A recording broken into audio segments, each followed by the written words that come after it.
Muy buenas tardes, estimados televidentes. Una vez más con ustedes en Billwall, Inversiones y Finanzas. Y hoy vamos a tener un programa muy especial. No vamos a utilizar las imágenes y tenemos con nosotros a alguien que yo sé que ustedes conocen, que es mi gran amigo, gran profesional, Osiris Ramírez Ponce de León. Introducirlo se llevaría todo este programa. Hay que felicitarlo hoy muy especialmente porque acaba de recibir su segundo doctorado en México. Ya no nos puede impresionar más Osiris con el esfuerzo que él hace siempre en conocer más de su profesión y obviamente hacer uso de ello para el bienestar común. Osiris, todo lo que se diga de ti, de mersología, de comercio internacional, de la UNCTAD, que es en fin, la Conferencia de las Naciones Unidas sobre el Comercio y el Desarrollo, que tú eres miembro permanente en representación de República Dominicana. No hay palabras. O sea, de nuevo, bienvenido con nosotros. Estás en tu casa y esto es un conversatorio. O sea que siéntate con la absoluta libertad de preguntar o de opinar. Es un espacio abierto con el cual vamos a cerrar el año y la propuesta es sencillamente un potpourri. Vamos a hablar de los últimos tiempos y vamos a ver también la perspectiva del año venidero y vamos a hacerlo a nivel internacional y a nivel local. Bienvenido con nosotros. Muchas gracias, Bill, querido amigo. Mira, primeramente darte las gracias por esa introducción. Real y efectivamente sí fuimos investidos como doctor en Derecho Aduanero y Comercio Exterior, Derecho del Comercio Exterior, por el Centro Universitario de Estudios Jurídicos. Es una institución académica que es apéndice académico de la UNAM, de la Universidad Autónoma de México. Todos los profesores que nosotros tuvimos son doctores egresados de la UNAM en diferentes ramas y áreas. Es una universidad de mucho prestigio a nivel internacional. Y el doctorado verdaderamente, como todo el mundo lo entiende, es el mayor grado académico que pueda haber. Pero yo entendí y creo, como lo dije en mi discurso de graduación, que un doctorado no es solamente investigar, es saber lo que vamos a investigar. Un doctorado no es tener el conocimiento, es saber dónde aplicar ese conocimiento y a quién transmitirle ese conocimiento. Entonces sí, es un logro porque ya el 31 de diciembre avanzamos a los 65 años y ya a esta edad es un poquito difícil poder captar tantos conocimientos, pero la verdad que yo me siento muy complacido y además el saber que algún día voy a poder llegar a estar cerca de ti en materia de conocimiento, porque a ti te tengo como un referente verdaderamente en materia profesional. Muchas gracias. Sí. Pues dime, la propuesta de hoy vino de tu idea, fue una idea tuya, lo confieso aquí con mucho orgullo, y te voy a dejar que sea tú el que comience con el tema. No, mira, Bill, yo pienso que nosotros hoy vamos a tener algo que no es común en el programa, pero que a la vez es muy atractivo porque es muy raro y más en el discurso oral, que la entrevista forma parte de lo que es el lenguaje del discurso oral. Y vamos a hacer un ejercicio de que el entrevistado entrevista al entrevistador. Y esto me fascina porque la gente posiblemente no conoce ni sabe esa gran locuencia y ese gran conocimiento que tienes tú dentro de lo que es el mapa geopolítico y geoestratégico mundial. Porque te observan, como me pasa a mí, que me observan solo en el plano aduanero, pero no nos ven desde el mundo integral. Y eso es lo que real y efectivamente República Dominicana tiene que aprender a evaluar. Y es que la integridad, la integración no es única y exclusivamente un aspecto de tú ser especialista en un área, sino que esa área se implique a todos los demás sectores que puedan ser no subordinados de ellos, pero sí que estén vinculados en este caso. Y en este caso, Yo quiero tratar, el tema principal que tengo es, vamos a llamar el tablero arancelario mundial. ¿Por qué? Porque este quinquenio, y lo comentábamos backstage, como dicen los gringos, lo comentábamos tras bastidores, el hecho de decir que hemos tenido un quinquenio lastimoso, porque del 2019 comenzamos con la crisis de la guerra comercial entre China y Estados Unidos. Luego, posteriormente, vislumbramos el tema del COVID-19 para el 2020. En el 2021 sufrimos un factor muy delicado que fue el hecho del tranque del canal de Suez, los que puso la cadena de suministro en tela de juicio. Posteriormente vivimos otro factor de reconfinamiento chino en el 2022, que se cerraron todos los puertos chinos por el tema de otra cepa de COVID que había. Y ya en el 2023 tuvimos el impacto de la naturaleza, que eso lo veníamos hablando, que es un impacto ecológico con relación al canal de Panamá. Se secó el canal de Panamá y de 48 barcos solamente pasaban 20 y 18 barcos, algo que frenó bastante el movimiento de la cadena de suministro. Pero ya en el 2024 y el 2023 surge la guerra Ucrania-Rusia. Bueno, guerra no, invasión, vamos a llamarle claro, a ese, porque las cosas hay que decirle por su nombre. Y por último, entonces ya el 2024-2025, en esa etapa, surge un tema muy delicado y fue el conflicto bélico entre Palestina e Israel, que entonces se le sumó el concepto de Irán y se le sumó los hutíes y algo muy delicado en el mundo, que ha sido el aspecto de bombardear y de atacar de manera terrorista barcos mercantiles, lo que tú, que eres inglés, conoces de que la marina mercantil es un tema sagrado.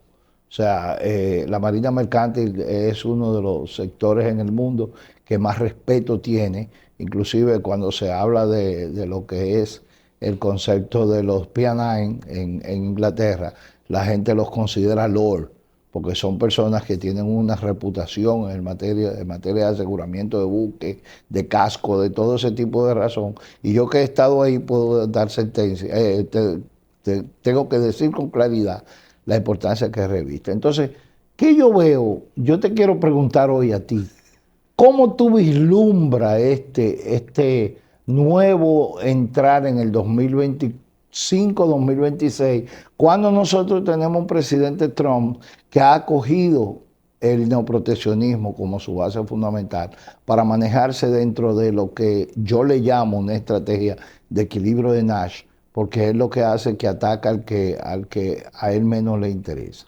Entonces, esto es un tema que posiblemente los televidentes no penetran todos los días a observarlo, pero que revierte sobre los países que son más pequeños, porque cuando a los países grandes les da gripe, como la que yo tengo, a los latinoamericanos o a los hispanoamericanos les da neumonía.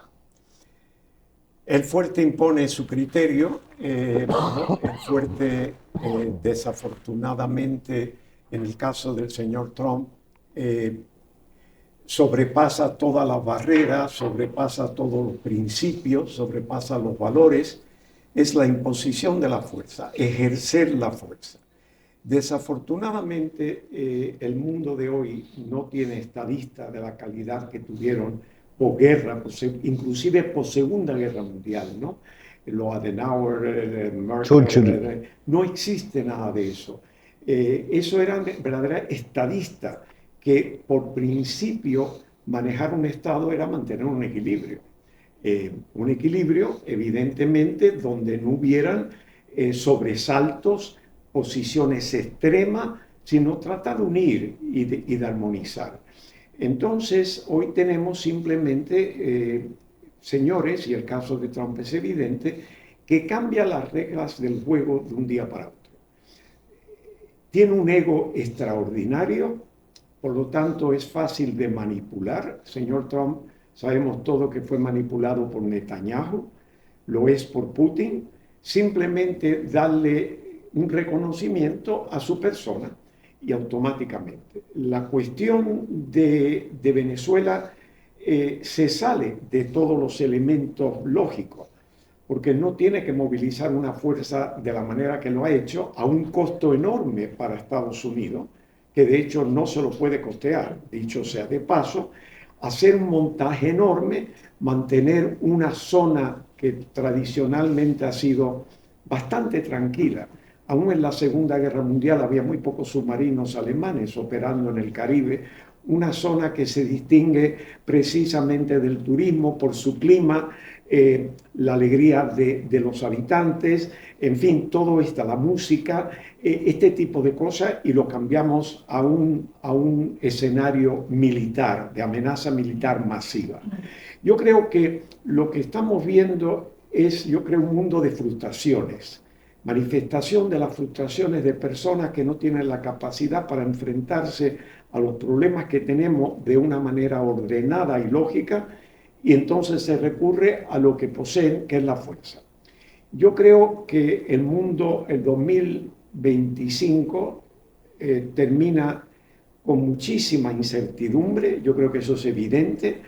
Los acuerdos que el señor Trump llama el acuerdo que él ha hecho, no son acuerdos como por ejemplo los que hemos tenido en un mundo globalizado bajo leyes internacionales que le den fuerza legal, sino sencillamente acuerdos bilaterales que se pueden cambiar de un día para otro. Entonces, él ha cambiado hasta los acuerdos que tienen validez internacional, como el DR-CAFTA, imponiendo a los países, incluyendo el nuestro, un arancel del 10% básico, violando la esencia del tratado. Pero él no reconoce las autoridades internacionales ni las leyes internacionales. Entonces, no el acuerdo con China, que ha sido la piedra realmente en el talón de Mr. Trump. No sabemos el elemento. Sí sabemos que Estados Unidos le impone un promedio al 100% de las importaciones chinas de un 47%, y China a la vez le pone un 100% a las importaciones norteamericanas de un 32%. Y eso pues es básicamente, no es la misma relación que cuando Trump terminó su mandato, porque es el doble de que él dejó el mandato, pero para los chinos es el triple de la tarifa que le impone a los Estados Unidos. Y todo esto surge cuando China amenaza por no enviar a Estados Unidos, no permitir la exportación de la tierra rica, que le afecta a Estados Unidos realmente en el lugar más vulnerable, que es la industria armamentista. Depende realmente para los adelantos técnicos militares ese mineral de tierra rara, y China controla ese mercado. Entonces tenemos una situación que por el momento está bien, pero que es muy difícil basarnos en eso, porque mañana surge de nuevo la política en el escenario del comercio y volvemos otra vez a la amenaza de incrementos en las tarifas. Así que hemos terminado el año creyendo, como el señor Trump cree, que él se merece el Premio Nobel de la Paz, realmente porque supuestamente él ha logrado eso. Puede haber logrado un alto al fuego, que puede ser por desgaste de los participantes, pero él se alega el crédito y se atribuye ese crédito de que él fue el causante, pero no quiere decir que haya paz, porque lo que está corrigiendo es sencillamente los síntomas. Las causas de esos conflictos no se han enfrentado a fondo, ni él tiene interés en hacerlo. Él simplemente se lleva el crédito por el inmediatismo de que no hay ahora mismo violencia. Sí, pero la violencia está engendrada, eso está ahí. Por consiguiente, tenemos un mundo que entramos a un año 26 con una economía que realmente mayormente en el mundo ha bajado el incremento del Producto Interno Bruto, incluyendo República Dominicana. Se acepta en los mercados de valores que Estados Unidos tiene una economía resiliente que puede, si no hay cambios dramáticos, de mantenerse en una vía de crecimiento, que es un poco falsa porque está fundamentada en la inteligencia artificial. Quiere decir que ha subido el mercado de valores, las riquezas en papel, por esa expectativa de la inteligencia artificial, pero esa inteligencia artificial requiere billones y trillones de dólares para desarrollarla y por lo tanto volvemos a 1998, cuando el .com llegó, las acciones de una de las empresas, no voy a decir nombre, de las empresas que estaban involucradas en ese mercado de Internet, a un valor de 1000 veces la ganancia de los últimos 12 meses. 1000 veces ese .com. Algo inaudito. Y estamos en la misma vía.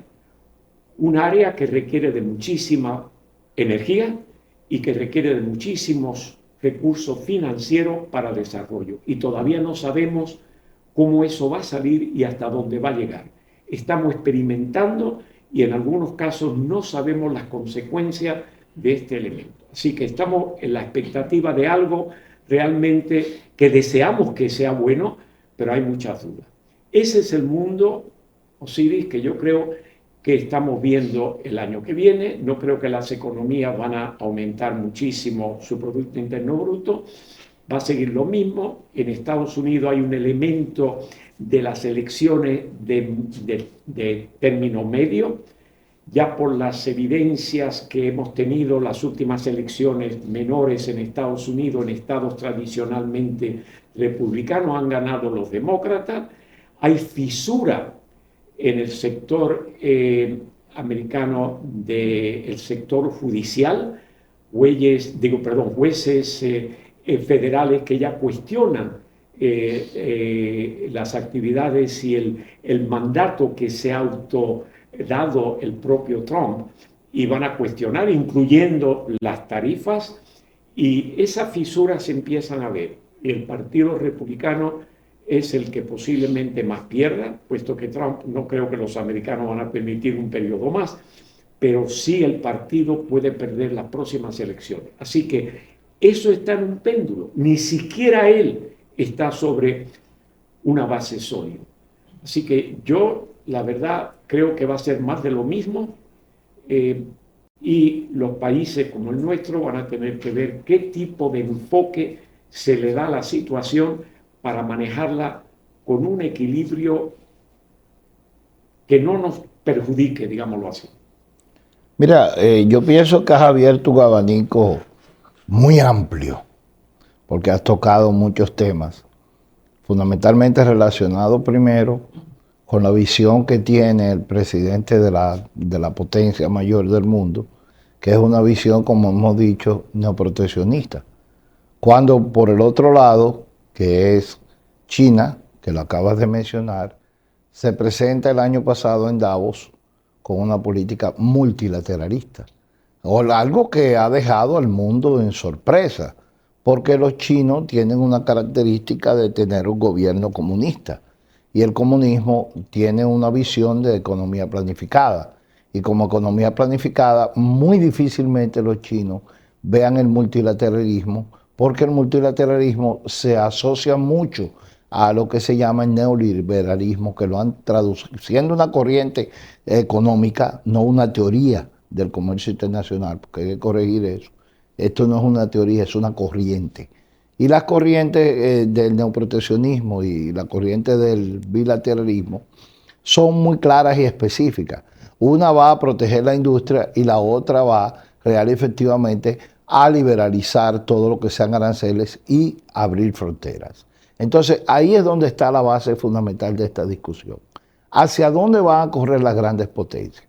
Pienso que, como dices tú, es muy cierto que el presidente Trump, y no estamos haciendo una evaluación de la persona, o sea, no quiero que se vaya a malinterpretar esto de que nosotros estamos en pro o en contra de presidente Trump. Lo que sí yo pienso que él es muy emotivo cuando tú ves a un Xi Jinping frente a Trump riéndose con una taza de té en la mano, y nada más yo pienso que en el cerebro de él yo analizo esta imagen y digo que Xi Jinping en su momento se le reía y le decía, te voy a fuñir,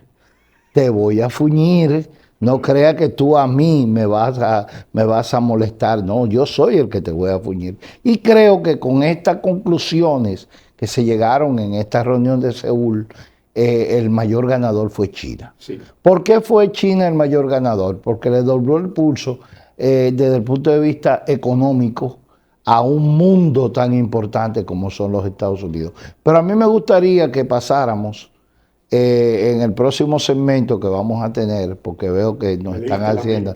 Sí, te leí la mente. Vamos a pasar esto y que me dejes oportunidad para yo terminar esta idea y entonces entrar en el otro plano, que es el plano Trump versus Hispanoamérica. Ok, pues magnífico. Muchas gracias por esa observación. Ya nos estaban haciendo señas.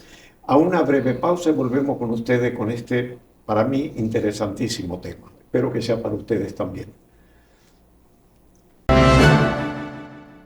Bien, pues de nuevo con ustedes y le paso de inmediato la palabra al amigo Osiris para que concluya sus opiniones de este caso. Muchas gracias, Bill. Yo no voy a ser muy extenso porque de lo que voy a hablar, todo el mundo está consciente de lo que está sucediendo. Y vuelvo a reiterar que nosotros lo que estamos haciendo es simplemente una especie de crónica, porque ahí es bueno saber del lenguaje. Cuando hablamos de crónica son hechos que ya pasaron y nosotros lo estamos estructurando desde el punto de vista histórico, desde el punto de vista real y no vislumbrando la posibilidad ni de atacar ni de favorecer a nadie. Entonces, con esta observación, que la creo muy prudente para el tipo de público que ve este programa, yo quiero concluir en esta situación. Mira, lo primero es, ¿cuál fue el escenario previo a la reunión de Seúl? Fue el escenario de Mar-a-Lago, donde se reunieron Xi Jinping con Trump en el año pasado. El segundo elemento es que ya Xi Jinping, no hubo el fin, llama a una reunión en su área y dice, no, esta próxima reunión la vamos a hacer en el Oriente, que es donde yo soy el líder. Y dejó demostrado que real y efectivamente es el líder porque días antes, no menos de un mes, había convocado una reunión de todos sus aliados en China, en Hong Kong, sí. Y se hizo dicha reunión, en Beijing, perdón, se hizo dicha reunión y ahí estuvieron todos los líderes, incluyendo los rusos, sí. Estuvieron presentes. Entonces, esto es importante analizarlo, no del punto porque ni tú ni yo somos geopolíticos ni geoestrategas. Nosotros estratégicos, nosotros somos simplemente observadores de lo que ocurre. Esos grandes geoestratégicos y geopolíticos hay que dejarle su trabajo. Pero dentro del comercio internacional, dentro de las finanzas, que es tu gran área, todo lo que pasa ahí afecta, está vinculado a qué soluciones se van a buscar dentro de esas áreas, tanto en el comercio internacional como en la finanza. Porque una mala política adoptada dentro de un país va a perjudicar no solo a la finanza, sino a la economía y va a perjudicar su visión a nivel internacional. Entonces eso es muy importante que los líderes políticos, inclusive los líderes empresariales, observen este tipo de programas, porque estos son programas que nos van a llevar a nosotros a entender que real y efectivamente se está jugando un ajedrez arancelario. ¿Y por qué ese ajedrez arancelario? Bueno, del lado de Trump está jugando las partidas en función de los movimientos estratégicos que él da para llamar la atención a cada una de las áreas que él entiende. ¿Qué logró? Bueno, vamos a ver qué lograron cada una de las áreas. El área norteamericana logró que le compraran la soya. ¿Pero qué lograron los chinos? Lograron que le quitaran el impuesto. ¿A qué? A los buques. Algo que es irregular, porque los buques no pueden tener aranceles. Eso es un disparate. Un buque cuando entra a un país no puede tener aranceles. Eso es una medida arbitraria de parte de los Estados Unidos. Inclusive la misma OMI se pronunció en ese sentido.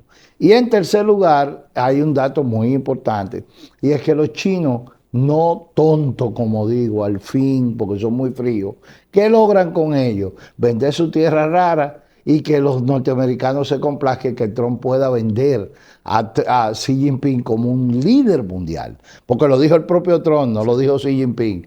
Ahora Xi Jinping le contestó de manera muy diplomática que Trump es un gran líder para la paz mundial. Esos tipos de afectos son muy lindos a nivel presidencial. Y es lo lógico, porque yo soy de los que creo que el derecho arbitral es el mejor derecho del mundo. A mí el derecho judicial, el derecho internacional público y privado, me gusta mucho, lo estudio mucho, pero no, pienso que en su momento va a ser completamente sustituido por el arbitral, como es el caso de la OMC. La gente no sabe el papel que juega el órgano de solución de diferencias de la OMC en la estrategia política mundial, porque ninguna guerra ha sido por política, las guerras son por comercio. Entonces, ya en ese plano, creo que dejamos muy cerrado que esta reunión ha sido beneficiosa para todo el mundo, porque nos permite entrar en un 2026 con cierto nivel de sosiego. La incertidumbre está porque mañana tú no sabes con qué se va a levantar el caballero y tú no sabes qué es lo que pueda salir él poniendo un arancel a cualquier cosa. Entonces, a mí lo que más me preocupa ahora, Bill, y esa te la voy a dar a ti, ¿qué va a pasar de Estados Unidos con relación a Hispanoamérica? Ya vimos la posición de cómo está el juego del ajedrez y cómo le contestan los chinos con póker comercial. Ellos jugaban ajedrez y ellos le están jugando con póker, porque eso fue lo que hizo Xi Jinping. Sí, mira, quiero hacer una pequeña observación sobre lo que tú dijiste, voy a entrar en América Latina. El aspecto del gobierno comunista chino es algo tradicional. Es como la realeza británica. Es lo que la base de China cuando estaba en el piso con Mao Zedong y representa hasta cierto punto el orden. El comunismo era internacional, el Comintern de los años 1930, porque era político, querían la expansión política de idealismo internacional que lo llevaban a las masas. Ahora estamos hablando del comercio. China sabiamente está usando el concepto de la centralización de las decisiones y el poder en un proceso evolutivo, no político. No quiere convencer a nadie como Stalin ni el otro. Es sencillamente que las decisiones se toman pensadas, discutidas, estudiadas y con objetivos. Y en equipo. Y en equipo. Y con un propósito. Bueno, yo he dicho y lo voy a repetir aquí, que la última superpotencia es Estados Unidos, no habrá otra y esa va en decadencia. Lo que veremos son potencias regionales.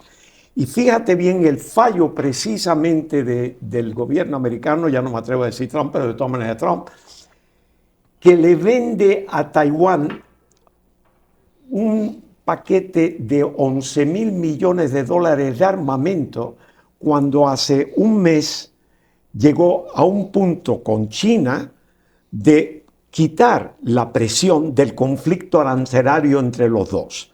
Y se cree ahora, en el punto también neurálgico de China con respecto a Taiwán, a enviar armas. Eso tengo que decirlo antes de pasar a América Latina porque prueba la inconsistencia del gobierno americano. Por consiguiente, si es inconsistente, no es confiable. Y la tendencia de China de pensar al futuro y ser consistente en su enfoque. Y ahí es lo que tenemos que ver el mundo. ¿Quién sigue a quién? ¿Quién ve el mejor ejemplo? Y ahí es donde se pierde la confianza. Pero volviendo a América Latina. En América Latina siempre nos hemos quejado, aquellos que vivimos en esta área, de la falta de, digamos, de interés de Estados Unidos. Realmente Estados Unidos, si lo vemos así, el interés en América Latina no ha sido realmente un interés de desarrollo de América Latina. Ha sido un interés de mantener a América Latina sencillamente tranquila, sin representar ningún problema, de manera que su patio trasero, como él le llama, pues es un patio tranquilo, con las matas sembradas y que tú le echas un poquito de agua cada día y la mantiene. Nunca ha sido el interés. Por eso originalmente apoyaban las dictaduras, porque le daba la tranquilidad, y luego ya con Kennedy vino la idea de que en el tiempo la dictadura no se mantiene, vámonos a la democracia, el san democracia. Y eso para una sociedad que no estaba preparada para la democracia, pues el caso más típico para mí lo tenemos en República Dominicana. República Dominicana pasa de una dictadura muy severa de Trujillo a una democracia en cuestión de 1 año y medio, 2 años. El país no estaba preparado. La democracia, el ciudadano asume más responsabilidades para el bien común que los derechos que recibe. Los derechos los tiene, pero es que tiene que participar en todo muy cuidadosamente. Y para eso un proceso educativo, un proceso de experiencia, como han tenido tal vez los países nórdicos, por el clima, que lo hace más disciplinado. Pero de todas maneras, América Latina, los Estados Unidos, con los problemas de Asia, los problemas ahora Europa, los problemas del Medio Oriente, porque es un país que tiene alcance económico y militar con toda la zona, tiene creo que son 138 a 180 bases militares en el mundo. Entonces le pasa lo que a Inglaterra en el imperio, que cada vez que alguien tosa en un lugar del imperio tiene que intervenir. El enfoque del gobierno actual americano es que ha cambiado el concepto americano hacia América Latina, de que lo vea como aliado, como una zona que debe de progresar para el bienestar americano propio, inclusive si lo quiere ver de un punto egoísta, reducir la migración, la presión de la migración ilegal, que podía hacerlo, en fin, proyectando, pero no es ese. En Estados Unidos hay que pensar que hoy se ha ampliado algo, el odio racista. Y el odio racista ha pasado de la raza negra al latinoamericano, que es el que es ilegal en los Estados Unidos por necesidad, se convierte bajo el enfoque del gobierno actual en un delincuente y se inventan cuestiones de delincuencia.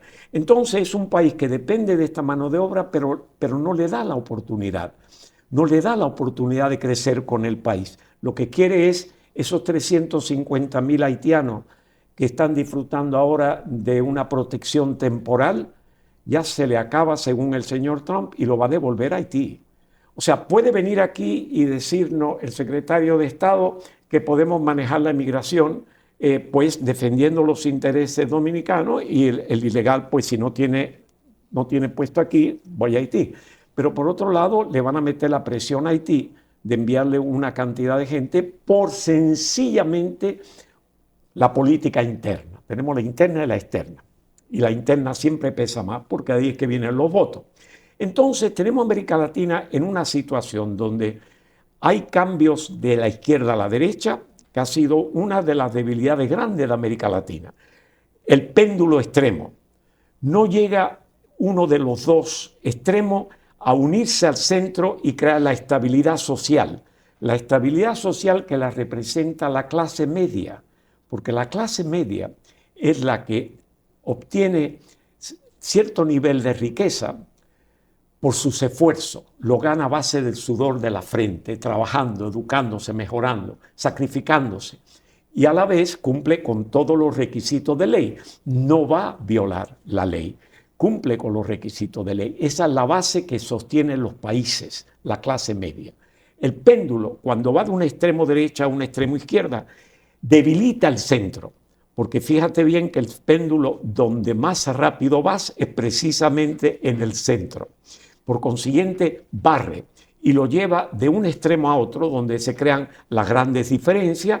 No hay tiempo de asentar la fase para lo bueno de un lado, que vaya afianzándose y vaya captando lo bueno del otro lado, cuando el péndulo... Los extremos tienden a los extremos. Tiende a los extremos. Entonces, el centro pierde, porque pasa muy rápido, no se queda nada. Entonces, hay un elemento donde, ¿qué es lo que estamos haciendo ahora? Bueno, la presencia militar en las costas de Venezuela es un mal indicador, porque al final de cuentas el latinoamericano con una cultura compartida, de hecho, aunque influya más el aspecto indígena en algunos países que otros, pero realmente es una cultura hispana, tradicional, en fin, ¿no? Al final los pueblos se unen y por mucho que el que venga de fuera quiera probar que es el Salvador, final de cuentas es alguien de fuera. Es como el que interviene en una disputa de un matrimonio, el que sale perdiendo, el que trata de solucionar el problema. Y esta forma no es la apropiada. Ya el mundo rechaza la violencia en los países donde hay paz, porque no hay motivo. Tenemos los conocimientos, los instrumentos y la experiencia de siglos que nos prueba que la fuerza es pasajera. No se asienta, no representa el progreso que requieren las sociedades. Tenemos que vivir en paz y desarrollarnos en conjunto. Así que yo creo que todo esto es tal vez una forma del gobierno actual de los Estados Unidos de identificarse en el mundo, que tiene su poder en su región, porque así como se proyecta como una superpotencia internacional, si tienes debilidad en su patio, pues muestra algo que es vulnerable. El señor Putin quiso imponerse a Europa con una invasión a Ucrania. China obviamente es la creciente potencia sin hacer uso militar, pero tiene el uso económico y comercial que la impulsa, no tiene que llegar a lo militar, aunque tiene una fuerza militar muy superior a la rusa convencionalmente, ¿no? Y esa es la que se usa porque la atómica está fuera del mapa. Pero en fin, esa. Y Estados Unidos, yo creo que aquí quiere probar también que él domina su patio, de alguna manera. ¿Y cómo lo vamos a hacer? Pues el narcotráfico. Eso son todo, hay que acabar con el presidente del narcotráfico. En fin, no es la forma realmente que yo anticiparía de un gobierno que reconoce que no ha puesto atención a la zona que más le debe preocupar y que tiene un arraigo, puesto que hay 40 o 45 millones de latinoamericanos en Estados Unidos, es una parte importante de la población de ese país, no se identifica, sino sencillamente impone de nuevo, tenga razón o no, es una imposición. No creo que es la manera mejor de hacerlo. Así que yo, con todo mi debido respeto, esta situación de volver a abrir las bases en Puerto Rico masivamente, un dinero que Puerto Rico necesita no para bases, sino para su propio desarrollo, porque tiene dificultades socioeconómicas. 3 millones de personas. Exacto, 3 millones. No, abrir unas bases que volvemos otra vez a la Guerra Fría, que ya creímos que había pasado. Y bueno, los aviones aquí no cuentan. Eso es simplemente geopolítica para que este país se sienta que está participando. Tinta de calamar. Pero no, eso es pantalla. Eso es tinta de calamar. Pero realmente no es necesario. Y el canal de Panamá, obviamente, que es un punto estratégico. Pero yo creo que eso es lo que estamos viendo. Panamá no está contenta con eso, no hablemos de México, dejemos Cuba fuera y todo, pero los países latinoamericanos, aún los de derecha, si es que hoy, como pasa el caso de las últimas elecciones en Chile, como Milei en Argentina, como Bukele, como la situación delicada de Honduras, porque ya es un descaro apoyar entonces, venimos de un país que es la madre de la democracia, supuestamente, pero apoya abiertamente al presidente de un país en unas elecciones que deben ser libres. Si el país desea irse hacia la derecha, ese es su derecho y su criterio. Es el principio de la democracia. Pero ya es manipulación.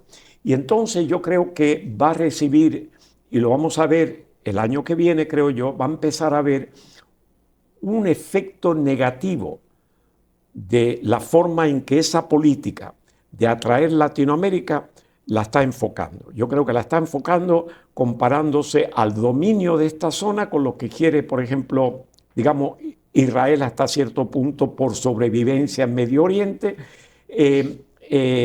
Putin en Europa, dejo China fuera porque China no ha declarado guerra a nadie ni tiene violencia con nadie. Y por otro lado, obviamente Estados Unidos no se puede permitir el lujo de no tener una prueba de su control absoluto de la región que le compete. Mira, todo ese escenario que tú planteas desde mi humilde enfoque y desde mi área, que es el comercio internacional, yo lo veo con mucha preocupación. Lo veo con mucha preocupación porque real y efectivamente Estados Unidos ha sufrido en el último año, y pensar que todavía quedan 3 años de este gobierno. O sea, estamos viviendo un primer año, nos quedan 3 más. Entonces, ¿qué pasa con esto?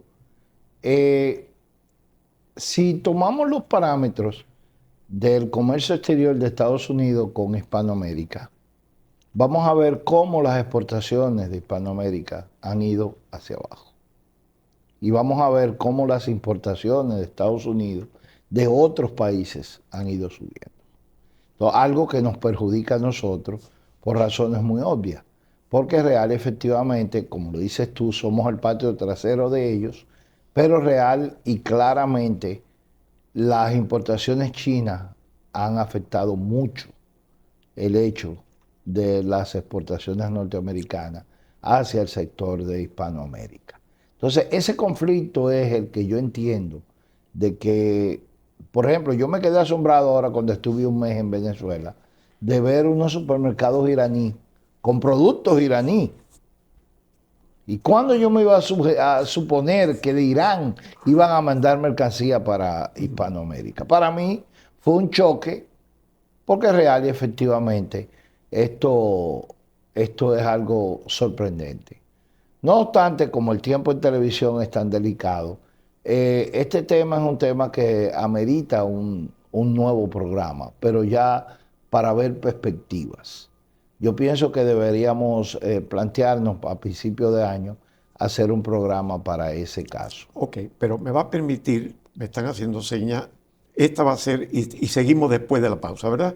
Pues vamos a seguir después con tu idea porque lo va llevando muy bien y lo está enfocando en un punto neurálgico y sí haremos un siguiente programa con la expectativa. Pero es tan profundo el tema y es tan complejo amplio, que debemos ir pensando también en la forma en que lo capta el público, que lo estamos llevando, espero yo, de una manera entendible. Y entonces dejamos didáctico para la secuela y dejamos, de hecho, el interés en ver cómo termina este acto. asunto. Así que una breve pausa y volvemos con ustedes. Siri, por favor, vuelves de nuevo, que estamos en el aire y a veces esa idea fabulosa, ese enfoque que tú le estás dando a este tema. Mira, yo pienso que ya para ir aterrizando, hemos caminado varios países, nos montamos en un avión, pero ya hay que aterrizar el avión. Para aterrizar tenemos que aterrizar en nuestro país. ¿Qué ocurre en República Dominicana con todo ese contorno internacional? Lo primero es que yo siento que ha habido una carencia de observación hacia lo que debería ser nuestra posición geopolítica y nuestra posición geoestratégica. Y eso yo se lo achaco directamente a la estructura político-empresarial dominicana. Están más preocupados por hacer dinero que por realmente defender la nación como tal. Entonces, eso a mí me preocupa por la razón de que República Dominicana no acaba de salir del lodo. No acabamos de entender que donde no hay axiología, donde no hay deontología, en otras palabras, donde no hay moral y donde no hay ética, no puede haber desarrollo. Porque está bien, tenemos una libertad comercial muy amplia, pero esa libertad comercial está encerrada en un bloquecito de 300 familias. No hay más de ahí. ¿Y quién se atreve a salir de ahí? Criticamos lo que estaban antes porque tenían los familiares metidos en la política, pero estos que llegaron ahora son peores. Y digo peores en el sentido de que han encerrado más el círculo. Y las muestras están ahí porque los tribunales hablan por sí solos. Y eso que todavía faltan cosas por salir. Entonces hay que decir las cosas como son y llamar la atención a las autoridades. Llamarle la atención a las autoridades de crear lo que se llama una verdadera diplomacia comercial. Yo vengo hablando de eso hace muchos años aquí, de que ya los embajadores no pueden ir pensando que van a los países con la visión solo política.